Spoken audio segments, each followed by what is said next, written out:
2023 Infiniti QX80. The 2023 Infiniti QX80 has been around for more than a decade and is hard to tell from the less expensive Nissan Armada with which it shares all of its major sheet metal. Despite those two demerits, it's a decent large luxury SUV with upscale appointments and classy looks. What's more, buying 80 can save you a few satchels of money compared with newer, flashier, and more capable rivals like the BMW 7, Mercedes-Benz GLS Class, Jeep Grand Wagoneer, and Cadillac Escalade. Infiniti's full-size SUV is considerably more expensive than its corporate win, the Nissan Armada, without being commensurately different. Compare the two before you buy to see if the Infiniti's few added amenities and luxury brand badge are worth the upcharge. The Infiniti QX80 is largely unaltered for the 2023 model year,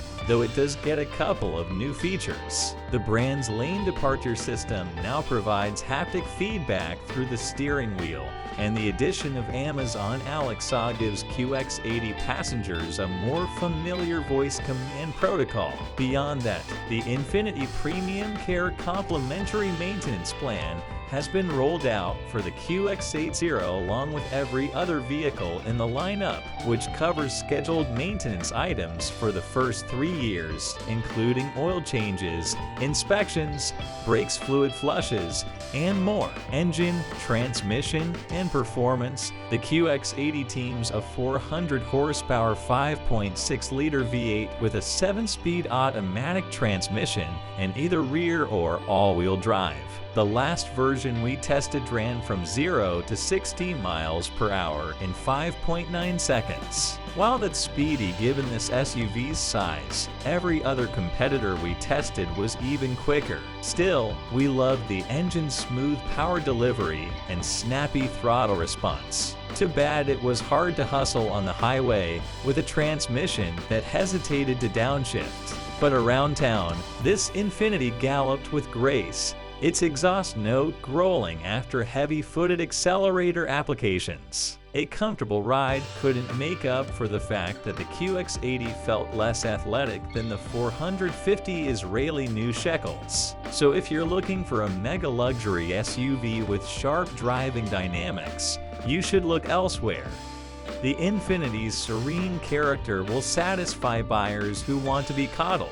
The QX80 can tow 8,500 pounds in either the rear-wheel drive or all-wheel drive configuration, which beats the Mercedes' rating by 800 pounds. Interior, comfort, and cargo. Inside, the Infiniti is comfortable and quiet, but the overall design has barely changed since the Ute debuted in 2011 as the QX56. The center stack was recently redesigned to accommodate a modern touchscreen with more user-friendly controls, and the HVAC system enjoys a new layout that includes physical knobs for adjusting the dual climate zones. Unfortunately, features that we expect on luxury vehicles, such as a panoramic sunroof, massaging seats, and a head-up display aren't available. Still, the spacious cabin is well built and includes a standard third row. While the QX80 can accommodate adults back there, several competitors offer roomier setups. The Infiniti has standard second-row captain's chairs that can be swapped for a 3-seat bench.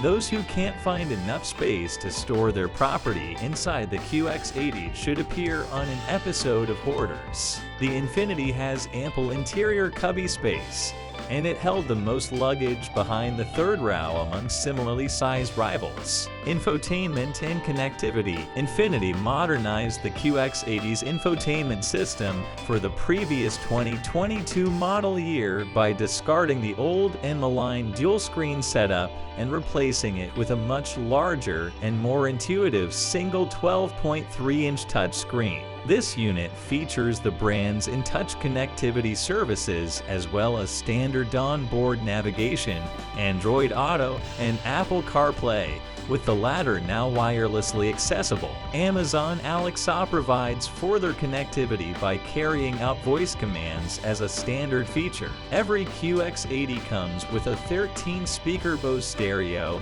wireless device charging, and an array of charge ports that include 4 USB outlets. The optional theater package adds another USB port and a 120-volt outlet. There's a rear seat entertainment system with two 8.0-inch screens fitted to the back of the front seat headrests, too, but it's reserved for the top-of-the-line sensory trim.